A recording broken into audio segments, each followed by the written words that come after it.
Good morning Rajasthan, मैं हूं आपके साथ कमरुद्दीन खान। सबसे पहले देखते हैं 2 मिनट में 20 खबरें।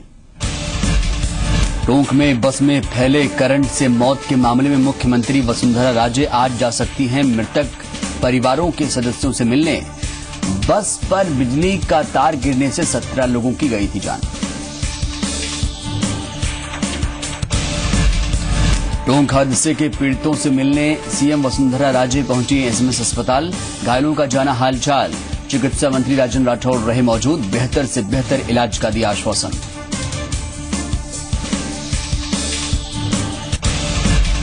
एसएमएस अस्पताल के ट्रॉमा सेंटर में नर्सिंग कर्मी से पुलिस कर्मी की मारपीट के बाद हंगामा। 2 आरोपी पुलिसकर्मी सस्पेंड, काम पर लौटा स्टाफ।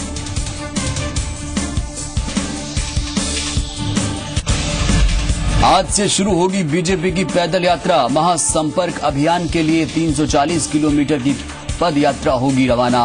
बीजेपी के प्रदेश अध्यक्ष अशोक परनामी दिखाएंगे हरी झंडी।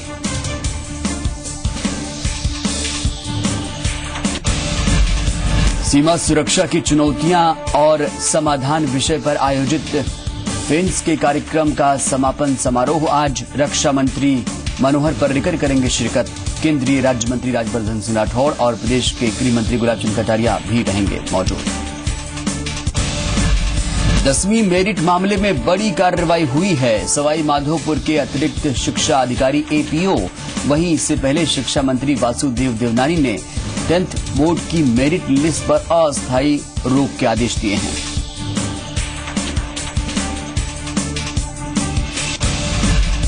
शहीद माराराम की मूर्ति का अनावरण समारोह आज। केंद्रीय मंत्री सांवरलाल जाट करेंगे मूर्ति का अनावरण। प्रभारी मंत्री यूनुस खान भी रहेंगे मौजूद। जी राजस्थान न्यूज ने 10वीं की मेरिट मामले में जब पड़ताल आगे बढ़ाई तो क्रिएटिव स्कूल के प्रबंधन ने मीडिया पर दबाव बनाने की कोशिश की और दादागिरी पर उतारू हो गया। वहीं सी मीडिया ये सवाल पूछ रहा है कि मामले की एसओजी जांच कब होगी। परिवहन विभाग ने 30 से 50 गांव में रोडवेज बस सेवा का संचालन शुरू कर दिया है। काफी समय से ग्रामीण इलाकों में रोडवेज की बस का मुद्दा उठ रहा था। प्रदेश की मुख्यमंत्री वसुंधरा राजे शनिवार को जोधपुर की इसरो परिसर में पहुंची। वहां उन्होंने इसरो के नए परिसर के शिलान्यास समारोह में भाग लिया।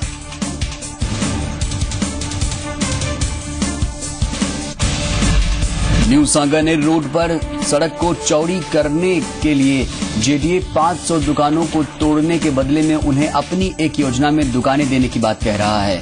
दुकानदारों का तर्क, सड़क को चौड़ी करने की कोई जरूरत नहीं।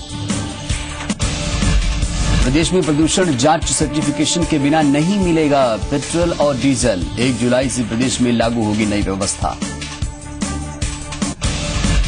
बांसवाड़ा से गुजरात के पंचमहल जिले के कारंटा में जियारत करने के लिए गए एक ही परिवार के 2 मासूमों और 2 युवाओं की पानी में डूबने से दर्दनाक मौत हो गई। बाड़मेर में प्रशासन की लापरवाह रवैये के चलते शराब दुकानदार हाईकोर्ट के आदेशों की लगातार धज्जियां उड़ा रहे हैं। शराब की दुकानें राष्ट्रीय राजमार्ग पर धड़ल्ले से चल रही हैं। जयपुर के शाहपुरा स्थित पावर हाउस में अचानक आग लग गई। आग इतनी प्रचंड थी कि आग से रखे पुराने मीटर, वायर और स्क्रैप जलकर खाक हो गए। जितेंद्र तोमर 2 दिन की और रिमांड पर चल रहे हैं दिल्ली पुलिस में। जमानत के लिए आरटीआई दस्तावेज को दिल्ली पुलिस ने बताया फर्जी। सफाई का सेहरा बांधने की कोशिश में राहुल गांधी बोले एमसीडी कर्मियों के लिए जिंदगी तक देने को तैयार। दिल्ली में हड़ताल टूटने के साथ जागी आप और बीजेपी। कैमरे पर नेताओं ने थामी झाड़ू।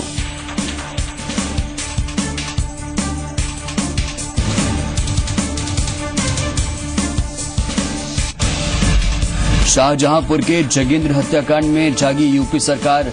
पत्रकार को जिंदा जलाने के आरोपी 5 पुलिसकर्मी सस्पेंड।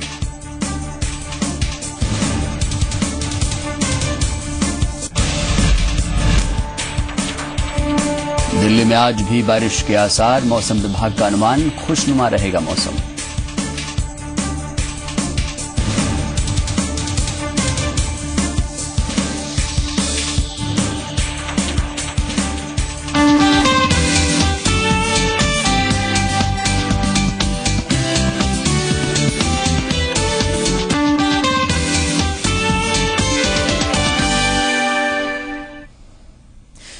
सबसे पहले बात करते हैं टोंक की। टोंक करंट हादसे में 17 लोगों की मौत की पुष्टि हो चुकी है। 31 लोग घायल हैं जो जयपुर के एसएमएस अस्पताल में दाखिल हैं।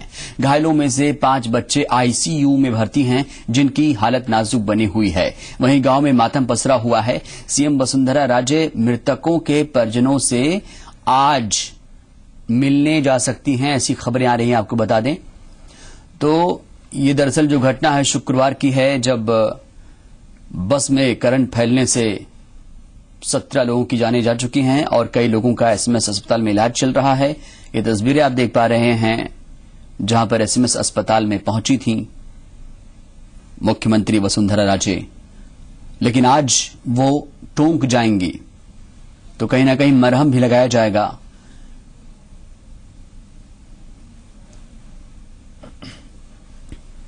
और चलिए सीधे लिए चलते हैं आपको टोंक, जहां पर हमारे जी मीडिया संवाददाता पुरुषोत्तम जोशी लगातार बने हुए हैं। पुरुषोत्तम, क्या स्थिति है वहां पर और कितनी उम्मीदें हैं लोगों को, क्योंकि आज खबर यह भी है कि मुख्यमंत्री वसुंधरा राजे भी आज पहुंच सकती हैं सांसगांव।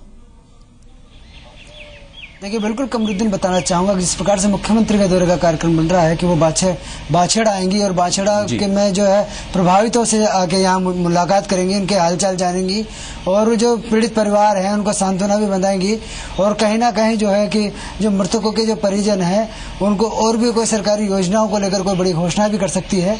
जी कमरुद्दीन, ये ऐसा शायद पहली घटना होगी पुरुषोत्तम की सड़क हादसे में मृतकों की जान गई और खुद मुख्यमंत्री ने हालचाल जाना और संवेदना भी जाहिर की थी। क्या माने, 10 लाख का चेक देने की बात हो रही थी और क्या कुछ अब आगे भी कोई मुआवजे का ऐलान होगा या फिर सीएम राजे खुद जब आएंगी तो कितनी उम्मीदें हैं लोगों को वहां पर बाछेड़ा गांव में? देखिए, बिल्कुल कमरुद्दीन मैं बताना चाहूंगा कि जिस प्रकार से प्रदेश की जो मुख्यमंत्री हैं वसुंधरा राजे, उन्होंने जिस प्रकार से संवेदनशीलता दिखाई है और जो हादसे को लेकर जितनी गंभीरता से उन्होंने पहल की है शायद कभी किसी मुख्यमंत्री ने की होगी। इसमें इस हादसे को लेकर अब तक जो है कि प्रभावितों को 2 लाख रुपए तो मुख्यमंत्री सहायता कोष से, 5 लाख रुपए विद्युत विभाग की ओर से दिए जा चुके हैं और इसके बाद जो है 3 लाख रुपए आपदा राहत कोष से भी दिए जाएंगे जो 3 दिनों की जांच के बाद दिए जाएंगे।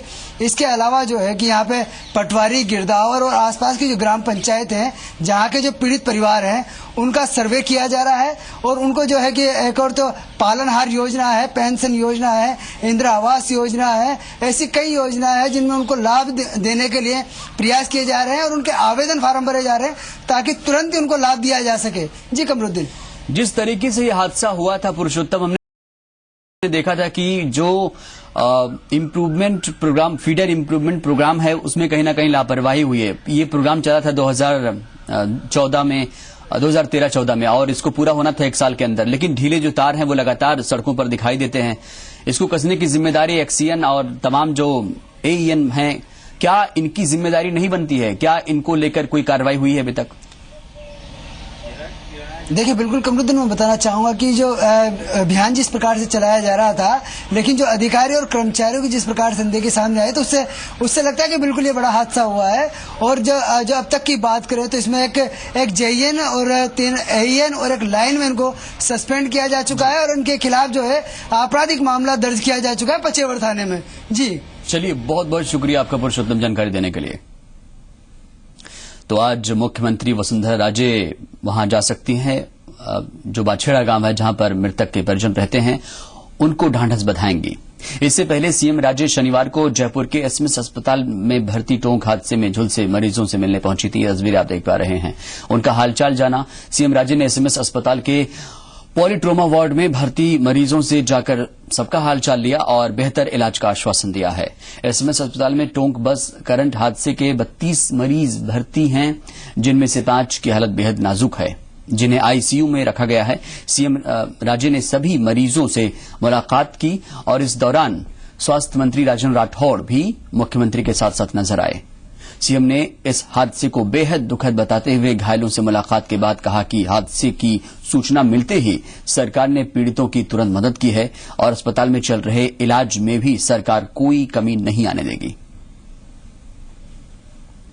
ये बात सही है कि ये एक बहुत ही दुखद हादसा रहा है और हमारी तरफ से जितनी सरकार कर सकती थी in terms of compensation, in terms of medication, in terms of doctors, in terms of मंत्रियों को भेजना, सरकारी अफसरों को, माने वहाँ कोई भी कमी रही नहीं है।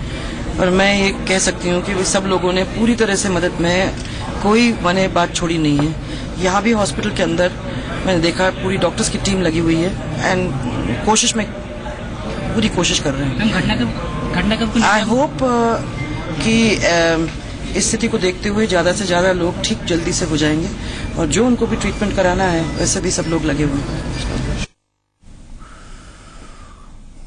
वहीं टोंक हादसे में डिस्कॉम के कर्मचारियों पर कार्रवाई हुई है, लेकिन सबसे बड़ा सवाल यह है कि आखिर समय रहते ही डिस्कॉम ने सड़क पर झूल रहे बिजली के तारों को क्यों नहीं हटाया, क्यों नहीं कसा।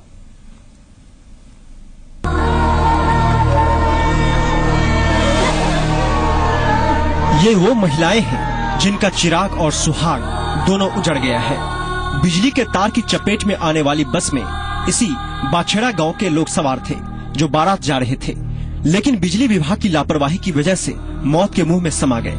लोगों की माने तो काफी दिनों से बिजली का तार सड़क पर झूल रहा था। शिकायत के बाद भी उसे ठीक नहीं किया गया। मौके पे पहुंचे तो वहाँ लाइट का जो तार था वो बस के आगे टूटा हुआ था और मौके पे बहुत चीख पुकार मची हुई थी, बच्चे घायल पड़े हुए थे चारों तरफ। उसके बाद हमने जाने के बाद लाइटमैन को फोन किया।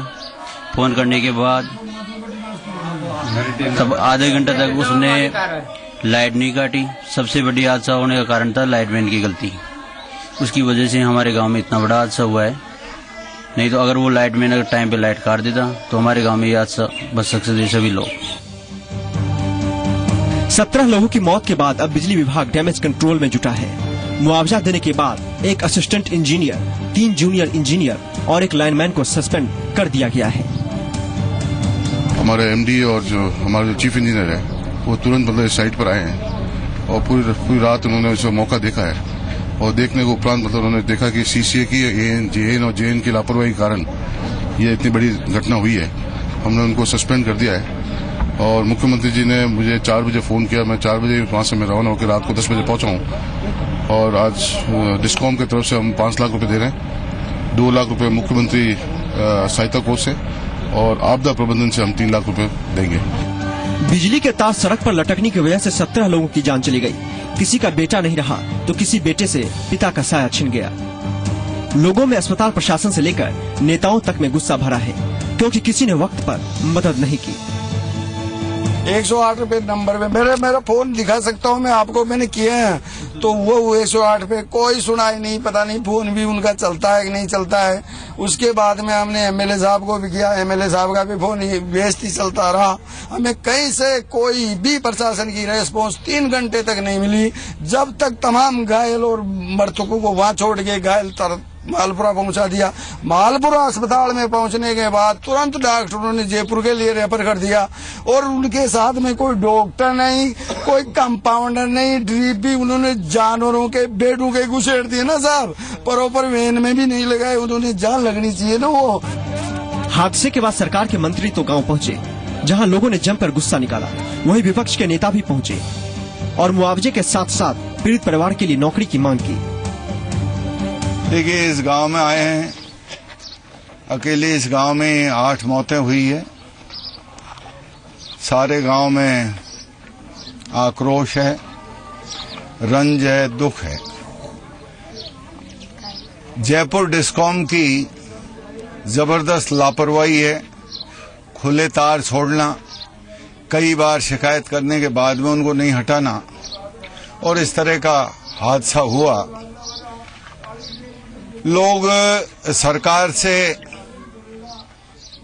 भी यहाँ प्रतिनिधि आए हैं, जनप्रतिनिधि आए हैं, मिनिस्टर आए हैं, एमएलए एमपी आए हैं, उनसे भी आक्रोशित है उनके व्यवहार से लेकर के। डिस्कॉम की लापरवाही की वजह से 17 लोगों की जान चली गई, जिसमें बुजुर्ग, युवा और बच्चे शामिल हैं। अगर वक्त रहते बिजली विभाग के कर्मचारियों ने बिजली के तार को हटा दिया होता तो शायद आज नौबत ही नहीं आती। बाछेड़ा गांव हम पहुंचे हैं और यहाँ हम देख रहे हैं कि उस परिवार में है जहाँ पर कोलाहल पूरी तरह से मचा हुआ है। ये हादसे में यहाँ ना तो कोई चिराग बचा है, ना ही कोई सुहाग बचा है। कैमरा पर्सन संजय के साथ पुरुषोत्तम जोशी, जी मीडिया, बाछेड़ा। इस मामले पर अब सियासत भी देखने को मिल रही है। टोंक में हुए हादसे को लेकर विपक्ष ने सरकार पर निशाना साधा है।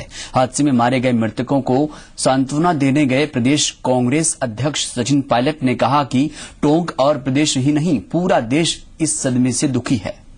साथ ही पायलट ने यह भी कहा कि ये महज एक हादसा नहीं है, बल्कि प्रशासनिक चूक और लापरवाही भी है। इसे लेकर हर बार लिखित में शिकायत की गई, लेकिन अधिकारी ने इस पर कोई ध्यान नहीं दिया। वहीं सांत्वना देने गए रामेश्वर डूडी ने भी सरकार से परिजनों को उचित मुआवजा देने की मांग की।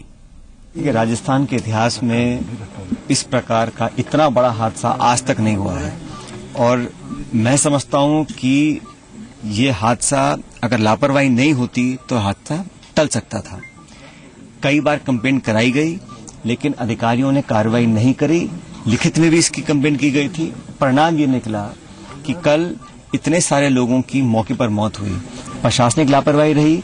जैसा यहाँ परिजन बता रहे हैं कि जो स्वास्थ्य विभाग है, अस्पताल है, वहां पर भी देखरेख ढंग से नहीं हो सकी और 8 घंटे बाद जाके लोग जयपुर अस्पताल में पहुंचे हैं।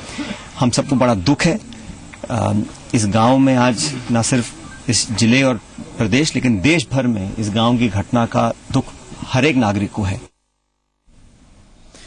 यहां रुकेंगे एक ब्रेक के लिए, लेकिन ब्रेक के बाद आपको दिखाएंगे कि गरीबों का निवाला बना दावत का बचा हुआ खाना।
आपके सामने चुनौती है कि विकास और विरासत के बीच की कैसे निपटेंगे। विरासत को बचा के रखेंगे और विकास का काम कराएंगे। 1 साल हो गया, क्या कर पाए जयपुर के लिए? तो जयपुर में पर्यटन को और बढ़ावा मिलना चाहिए। के हिसाब से जो काम होना था वो भी उसमें पीछे है। अब जो 60 साल से लोगों ने जो काम नहीं किया वो 60 दिन में नहीं हो सकता। जयपुर तो बड़ा सौभाग्यशाली था कि आप जैसे सांसद को जिता के भेजा, लाखों वोटों से जिताया, सबसे ज्यादा जिताया, लेकिन निराश रहे, सब मंत्री नहीं बन पाया। उनका अधिकार क्षेत्र का मामला है, वो किनको मंत्री बनाए किनको नहीं बनाए। लोग तो कहते हैं साहब घनश्याम तिवारी जी का एक बेहतरीन ऑप्शन वसुंधरा जी ने ढूंढा है रामचरण जी बोरा के तौर पे। घनश्याम जी अपना काम करते हैं, मैं अपना काम करता हूँ, वसुंधरा जी अपना काम कर रही है, इसमें किसी की तुलना नहीं।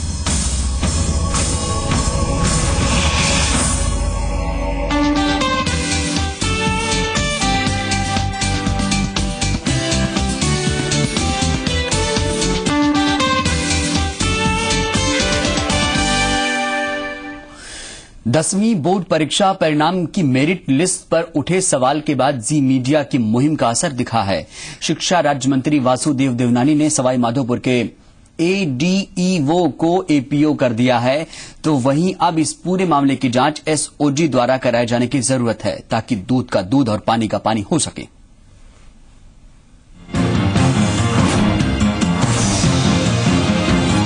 आखिरकार 10वीं बोर्ड के परीक्षा परिणाम की मेरिट लिस्ट पर अस्थायी तौर पर रोक लगी गई।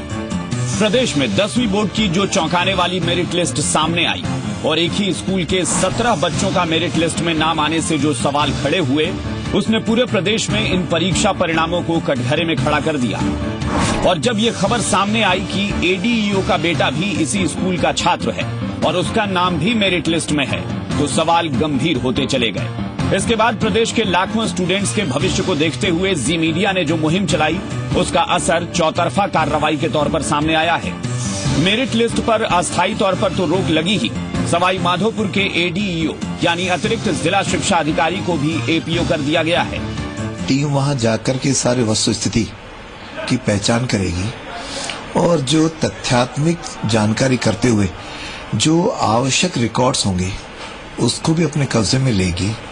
जैसे जिन कमरों में हुई उस कमरे में कौन इन्विजिलेटर्स थे, वहां पे कौन कौन आया कौन गया, हमने वहां की वीडियोग्राफी करवाई थी, तो वीडियोग्राफी की सीडी भी हमने मंगवाई है। इन विवादों के बीच प्रदेश में 10वीं बोर्ड की टॉपर एकता अग्रवाल ने भी जी मीडिया से खास बातचीत में परीक्षा के दौरान हुई गड़बड़ियों का जिक्र किया था और बताया था कि कैसे एडीईओ के बेटे को परीक्षा के दौरान मदद पहुंचाई जा रही थी। मेरा सेंटर भगवती स्कूल में आया था और उसके 110 रूम नंबर में आया था। मेरिट में आने वाले हमारे ही विद्यालय के एकता मीना, मेरा और दीपक मीना, हम तीनों का रोल नंबर उसी रूम में था। मैं ये मानती हूँ कि दीपक मीना को लेकर हमारे रूम में डिस्टरबेंस रहा था। कुछ टीचर्स बार बार दीपक मीना पर ही फोकस कर रहे थे, इससे हमें बहुत ज्यादा डिस्टरबेंस हुआ था।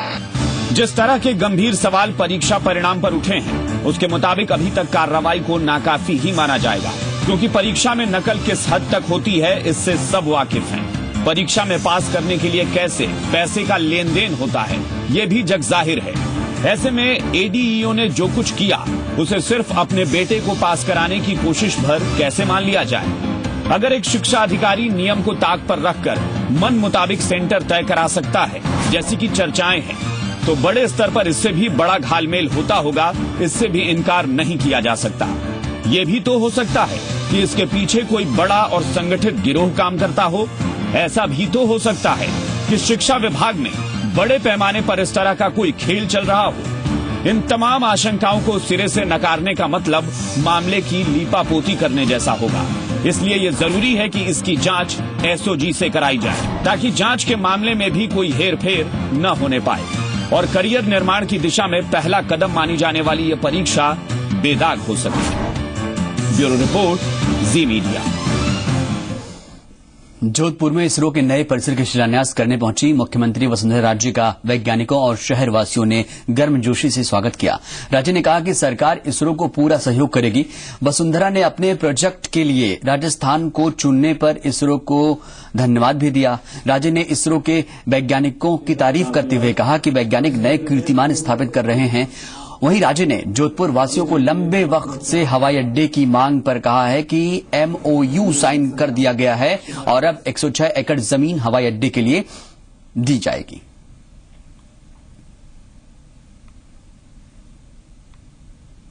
दो वक्त की रोटी के लिए गरीब मजदूर दिन भर काम करते हैं, लेकिन उन्हें सामान्य भोजन भी बड़ी मुश्किल से नसीब हो पाता है। वहीं बड़ी बड़ी शादियों में ज्यादा खाना बनाया जाता है और आमतौर पर वो अन्न किसी गरीब के पेट में न जाकर कूड़ेदान में चला जाता है। लेकिन समाज में कुछ लोग ऐसे भी हैं जो गरीब को खाना दे रहे हैं, वो भी शादियों में बचे हुए तमाम तरह के व्यंजन। रिपोर्ट देखिए आप। शायद इन बच्चों की हंसी से ही अंदाजा लगाया जा सकता है कि ये कितने खुश हैं। आमतौर पर इन्हें रोटी और सब्जी भी नसीब नहीं होती, लेकिन जब शाही खाना मिल जाए तो खुशी बयां करना इनके लिए मुश्किल होता है। और ये खुशी, ये मुस्कान इनके चेहरे पर आई है अन्न क्षेत्र नामक एक सामाजिक संस्था की बदौलत। इस संस्था की वजह से इन गरीबों को भी अच्छा खाना नसीब हो रहा है। शहर भर में ये संस्था शादियों में बच जाने वाला खाना एकत्र करती है और फिर जरूरतमंदों को खिलाती है। शनिवार को भी मुहाना मंडी में महाभोज का आयोजन किया गया और इसमें लगभग 7,000 गरीब, मजदूर और जरूरतमंदों को खाना खिलाया गया। हम चाहते हैं कि अन्न का एक दाना जो कि इतनी मेहनत से उपजाया गया है, बनाया गया है, कमाया गया है, डस्टबिन में ना जाए। एम है वही खाना किसी के मुंह में जाए, गरीब के मुंह में जाए। So our aim, mission, vision, entire thing is zero food wastage. We don't want any drop of food और water should go to waste. We would say. और आपको सीधे लिए चलेंगे दिल्ली के जवाहरलाल नेहरू स्टेडियम, जहां पर योग गुरु बाबा रामदेव योग मंथन कर रहे हैं। बंद हुई है, लेकिन आप तो बरसात की परवाह करने वाले ही नहीं है। चलिए छोड़ दीजिए, ये तो घुटनों के लिए था। घुटनों के लिए बहुत से व्यायाम करवा दिए, ये हल्का वाला था। दोनों है सामने। जो सूक्ष्म व्यायाम, हल्के व्यायाम हम रोजमर्रा की जिंदगी में करते हैं। हमने एक डेली योग का पैकेज, योगा इन डेली लाइफ, हर दिन की जिंदगी में योग समाहित हो, ये तो हमारा मकसद है। उंगलियों को मोड़ेंगे, जैसे बोल को पकड़ते हैं और सीधा करेंगे। ये योग हम सबकी जीवन पद्धति बने, योग जीवन शैली बने, योग एक वे ऑफ लाइफ है, ये हमारी डेली लाइफ में आए। लाइफस्टाइल डिजीज ये ठीक कॉन्सेप्ट नहीं है लाइफ का। योग लाइफस्टाइल बन जाए। यदि योग रोजमर्रा की जिंदगी में नहीं होगा तो रोग रोजमर्रा की जिंदगी में आएगा। हमें रोग को हम सफर नहीं बनाना। क्या बोला? रोग को हम सफर नहीं बनाना, योग को हम सफर बनाना। ये पहला अभ्यास। दूसरा, अंगूठा अंदर, अंगुलियां ऊपर से बंद करनी है और खोलनी है। ये लंबा सांस भरिए,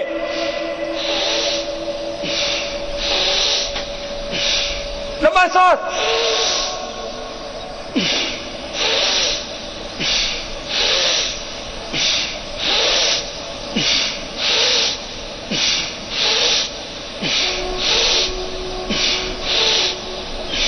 हाथ। लोग कहते थे योग तो बड़ा कठिन है साहब, हम कैसे करेंगे? अपना मुंह पूछ लीजिए थोड़ा, बहुत देर प्रसाद मिला है भगवान का। चलिए अगला अभ्यास। योग के प्रत्येक पहलू को, योग के हर एक एस्पेक्ट को हमें इक्वल इंपॉर्टेंस देनी है। पूरा जीवन ही योग है। क्या बोला? पूरा जीवन ही, जोर से बोलेंगे, पूरा जीवन ही, पूरा जीवन ही योग है। 6 घंटा अच्छे से सोना, सुबह जल्दी उठना और एकाग्रता के साथ अपना हर एक काम करना। जो काम एकाग्रता से किया जाता वही योग है। योग के ऊपर ऐसे रहस्य के पर्दे। बुलेटिन में फिलहाल इतना ही। आगे देखिए हमारा भक्तिमय कार्यक्रम आराधना। नमस्कार।